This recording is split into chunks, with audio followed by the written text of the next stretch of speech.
exactly a week today since I picked up my 2000 Honda Civic SI EM1, and I'm going to go ahead and talk about it a little bit today. Kind of go over the, I guess, goods and bads of the car, my first impression, overall impression. There's the cars and coffee tonight, so I figured on my downtime I'd just go drive around and talk about the car a little bit, kill some time, got nothing better going on. But overall impression of the car, it's been a week. It's a lot better than I was expecting it to be. It's a lot more, it's a lot cleaner than I was expecting it to be. 2 days after I picked up the car, I had it up on the lift at work. It was just underneath it, looking at it. And there's a couple things about it. There's nothing like sketchy or jank. It's just some personal preference things that I'd like to go over and fix up on the car. The oil pan leaks a little bit. It's not like a drip. It's more like it's just a seep, and it kind of bothers me. I got a whole list of parts that I'm going to get for the car. So I got into the car and I found that the whole rear of the car, subframe and rear lower control arms, are all upgraded function 7. I don't know anything about that brand personally. I don't know if it's any good or what. I haven't done any research on it, but it looks really nice. It looks like quality stuff, but like I said, I just don't know. It's sitting on blocks, coilovers. I don't know what the specs are on those either. All I know is it's on blocks. And as far as that, those are the only... Oh, and it's got a Yonaka exhaust system. It's like a catback, so this still does have factory cat on it, which is kind of cool. Yeah, so as far as things that I want to replace, I'm gonna go ahead and do a steering rack on it because the boots on it, the bellows are leaking. I'm gonna do a timing belt water pump, 4-cylinder tune-up, power steering system flush when I do the rack, obviously in alignment at the same time as the rack. Manual transmission flush, clutch fluid flush, and brake fluid flush. Front sway bar end links. I'm sure you guys can hear the coilovers right now knocking as I go over all these bumps. Yeah, it's pretty bad, but there is also a rotational squeak noise coming from the driver front of the car. It sounds brake squealer related. I'm not overly concerned about it at the moment. I haven't had time to get it up on the lift at work, and I broke my hand, so it's got good tires on it. For those of you who work in shops, maybe you know they are about 7/32 seconds in tread depth, so pretty good. They still got quite a bit of life left on them. I rotated tires, balanced tires the other day at work, and then just did a visual inspection on it. Wheel bearings are good. I don't have any service record history of this car, so I really don't know anything about it or what's been done or when the last time the timing belt was done or if it's ever been done. This car's got 185,000 miles as of right now, and I've owned it for a week. I just don't know any of the service history behind the car, and I like to keep record of all that stuff on all of my cars. And I prefer to be the last person to touch it, unlike having someone else work on it. So once I go over and do all that general maintenance stuff that I just listed off, you know, the car will be very structurally sound and mechanically sound. Aside from what it does need, we can go and talk about just the quality of the car right now and like my first impression of the car. I was expecting it to be, I mean, it is a 2000 Civic. It's 23 years old, so of course it's going to need some work. It's a lot nicer drive quality, ride quality, sound. The engine sounds really good. It doesn't burn oil.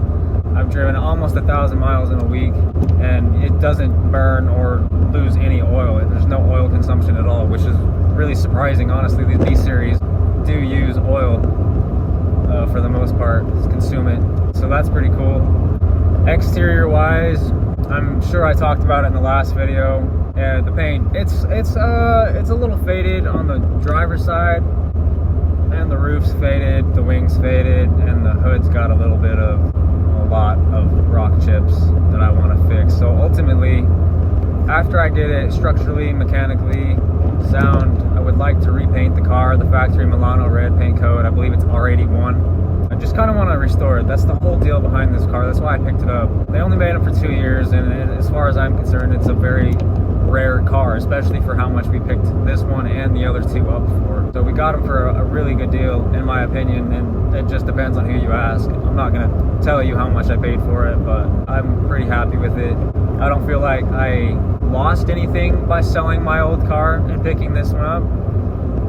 If anything, I feel like I gained something, but like I said, it just depends on who you ask. Everyone's got their own opinions of it, and I don't care what anyone else thinks. Aside from all that, it's a really good car. I'm very happy with it. I didn't expect it to be this good of a car. I was a little worried about it when I was getting ready to pick it up because I recently sold my 8th gen. It was a 2007 Honda Civic SI in Fiji Blue Pearl.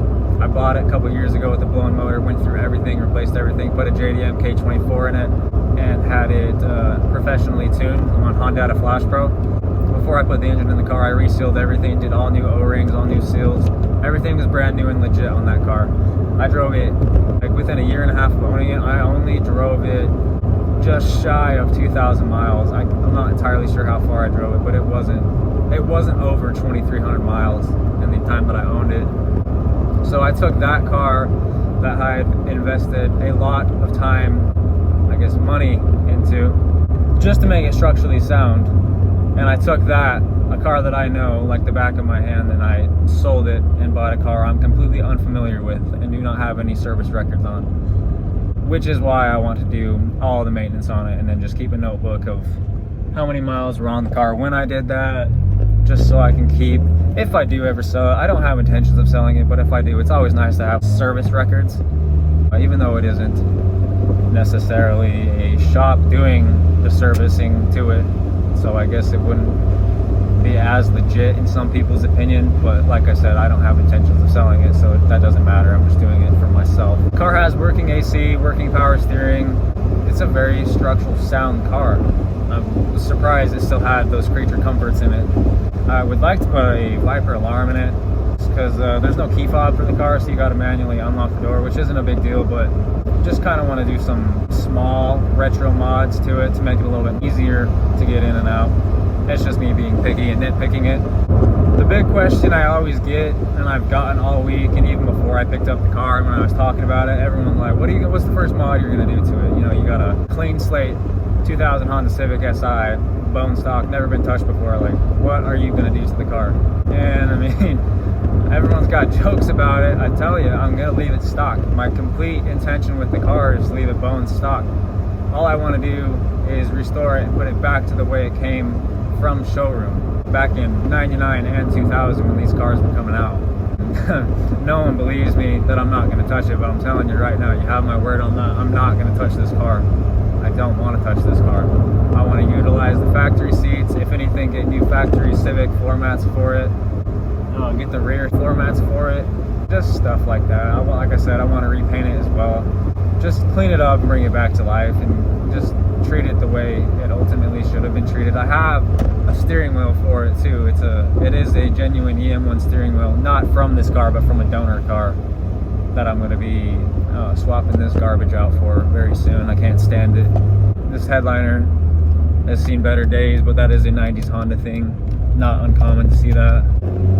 The headliner isn't sagging. There is a tear right here. I don't know if you can see it. But other than that, dude, the headliner is looking pretty good. The interior is really clean. He did a retro mod Pioneer double din head unit. And it's pretty nice. It's got a speaker right here so you can do your hands-free calling while driving. Bluetooth connects automatically, which is nice. The speakers are nice. They're not factory speakers, but they're new speakers. Sound quality isn't bad. And I'm surprised with the exhaust that's on it. Like I said, it's a Yonaka exhaust, and it's surprisingly really quiet for what it is. I was expecting it to be a lot louder, but it sounds like stock exhaust, which is really nice. You don't have that drone behind you in the back of your head giving you a headache on long drives. And I drove it like 3 hours home, and it didn't give me a headache once.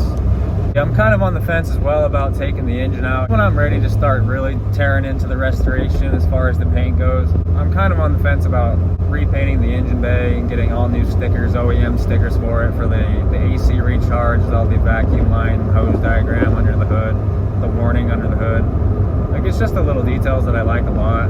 I kind of want to do zinc hardware. I just don't know to the extent that I want to take this build, because if I take it too far, like my right-hand drive Integra, I'm not going to want to drive it. And what's the point in investing that much time, effort, and money into something if you're not going to drive it? I completely understand that. And the amount that I put into that Integra, I am scared to drive it. All it's going to take is one person to hit it, and it's going to ruin it. It would be totaled for sure. There's no way I would get my money back out of it. That front end's from overseas. The taillights are from overseas. A lot of the interior parts are from overseas. So if anything got crushed, any way, shape, or form, it would be done. Sure, I could take other parts off of it and part it out and make some money back, but I would never, it's not even about the money, it's just the car itself. It just would hurt too much to lose that. It would absolutely crush me if I lost that car. Same with this one already. I don't know this car as well as I know that one, and I don't think I ever will, because I don't plan on taking this one down to every last bolt and modify it or upgrade it, change it. I don't have intentions of doing that with this car. The channel's been doing really well. I'm really happy with it. There's been a lot of positivity in the comments and a lot of new subscribers on here, and I appreciate every one of you for joining this journey. I'm trying very hard to do weekly uploads. I've been keeping consistent with it at least, and I'm going to keep trying. I'm always doing something, and I've always got something that I can share. It's just hard to film it and do the job in a consistent, timely manner. I mean, I guess we'll just see where the channel goes, because if the channel keeps popping off, if you will, it's doing really well. I've got more subscriber count than I ever imagined I would as fast as I got it, and we're only at like 113 right now, and 100 was a milestone, dude. I'm not going to forget that day. I took a screenshot of the YouTube studio when we crossed over the 100 subscriber count. Like, it's very important to me, and keeping up with the comments and everything, responding to you guys, engaging with the audience, that's also very important to me. I'm gonna keep trying and doing my best to stay consistent with it. I really want to do this. I'm very interested in the whole YouTube idea right now. I just need to stay with it and stick with it. I know right now is like the honeymoon phase, or whatever you want to call it. Things are going really well, but there are going to be tough crossroads, and I'm fully expecting it, and I'm waiting for it. I'm going to do everything I can to not let it discourage me and keep me from moving forward with this. Yeah, for those of you who do stop, take a minute to comment, like, subscribe, thank you. It really does mean a lot to me. Just seeing the YouTube and Gmail notifications, someone commented, this person subscribed. I see every one of them, and it makes me really happy. I'm very grateful for it. If there's anything I can do as far as the film quality, editing, speaking up, not talking too much, talking less, talking more. Like, if you guys have any constructive criticism, and if there's things on the cars you want me to go over a little bit better in detail, I can do that as well. I don't want this to just be like I don't know, I want it to be an entertaining channel, but I want it to be educational as well. I want you guys to get something out of it if you watch the videos, because I got no problem with sharing the knowledge that I've gained over the years, and I hope that I can do for you guys what my buddy Cy did for me. Like, that dude, he met me when I was 16 and took me under his wing and taught me a lot, and then I just continued going and going with the industry. I went to school for it, and I feel like, humbly, I feel like I've surpassed him, and I'm at a point now where I'm teaching him stuff, and we're teaching each other stuff still, and it's really awesome that we've been able to maintain this relationship for the last 6 years, going on 7 years now. So I'm really grateful for that dude. Honestly, really grateful for him. Consider that dude my partner and all this stuff. Like, he and I, before we do anything, before we buy anything, we always call each other and discuss it. It's like, yeah, we should do it. No, that's probably not a good idea. We just got a really important relationship, and I'm very grateful for that. I need to get a phone jack, set this phone up somewhere, like, not like a permanent setup spot, just something that I can put up and take down as I need it for these types of videos. And I hope the sound quality isn't bad driving down the road like this. We've been going about 40 to 60 miles per hour, so I'm a little worried that the road noise is going to overtake the voice audio of the video. Yeah, hopefully that's not bad, because that's a waste of 20 minutes. I hope that was a good explanation of overall first impression in itself of the car, the plans I have for it, the maintenance that I want to do to it. I hope I went over that well enough for you guys. I'm telling you right now, I'm not going to modify this car, I swear.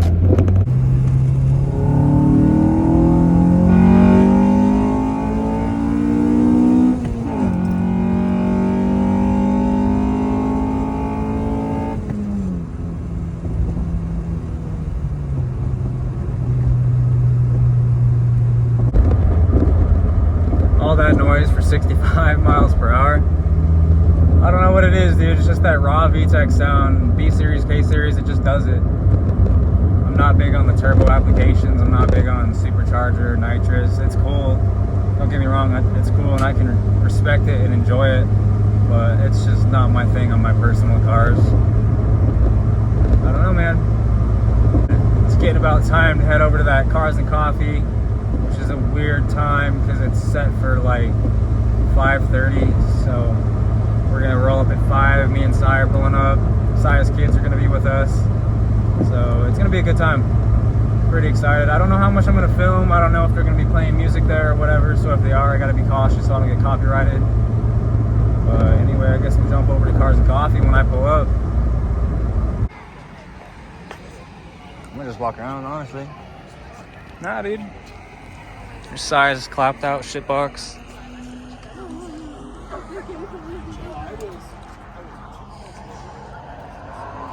All matching VIN, Integra GSR. I'm pretty sure it's a 2000. Right? It's a 2000? Right. Stock interior for the most part. He's got his kids up in here with him today. What you got? Type R cluster. That's it. Interior. All stock. Type R cluster. Oh, he's got the S2000 wheel in it. Fully built B18C Type R swap. Not sure what turbo specs are, but it's a pretty quick car. Seen on S300. Here's my clap, the EM1. Just over here repping the Hondas out here. There's only like 4 Hondas out here. Let's see, we got the SI, we got his GSR. The RSX Type S over there. Really clean one. What else? What else? I thought I saw more Hondas. There was a Honda, what was it? I think it was a N600 here a little bit ago. This video is going to be all over the place. Just jumping from one end of the parking lot to the next. Really clean Type S though. DC5 Type R wheels on it. I like that too, dude. I don't know what it is. I've always liked it and people do that. Dude said it was repainted before we bought it. It's got the Type R taillights on it. Dude, this thing's really clean. It's really clean. It looks good though. Got a really clean MK4 Supra here too. It's really clean, dude.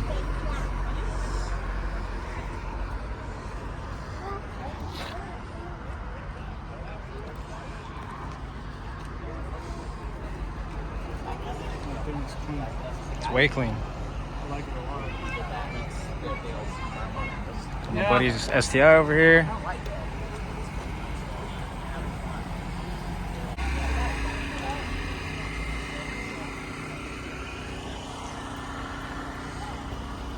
You know, they're not my favorite, but dude, it's pretty cool. It's a pretty cool car.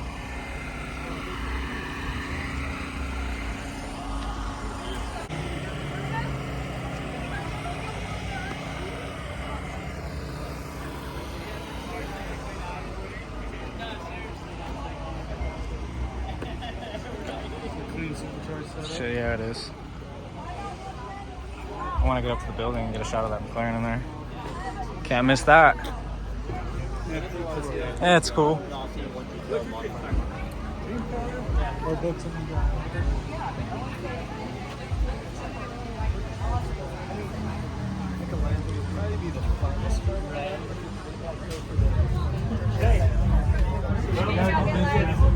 Yeah.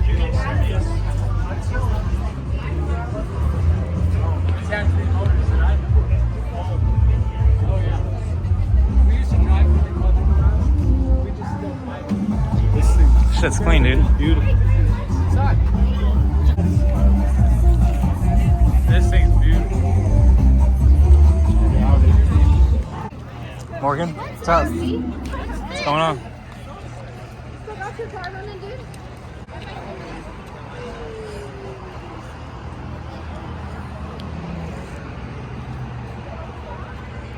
Got Jake's car over here.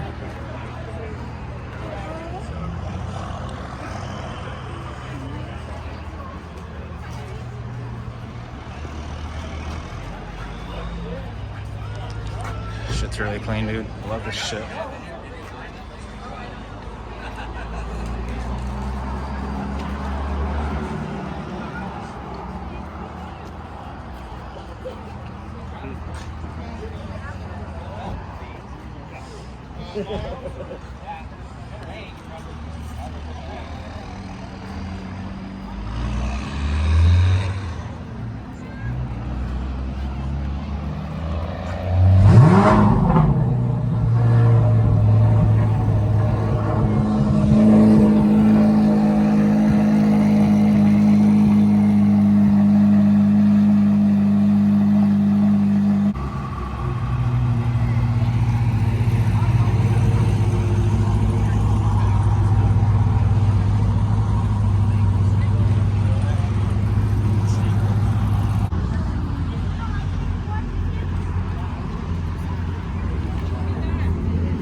We're doing it.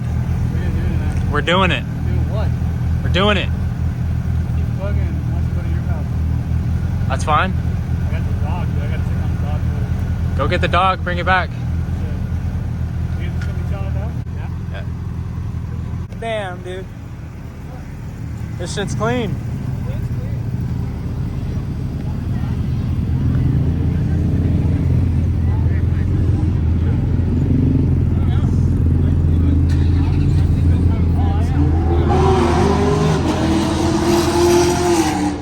Fucking dumbass. She's taking off. Just come back. Come hang out. All right. They're gonna be doing nothing, dude. They're gonna be playing in the neighborhood and stuff. So. There's cops everywhere. I wouldn't two-step. I'm not leaving until. See you, buddy. Later.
Okay.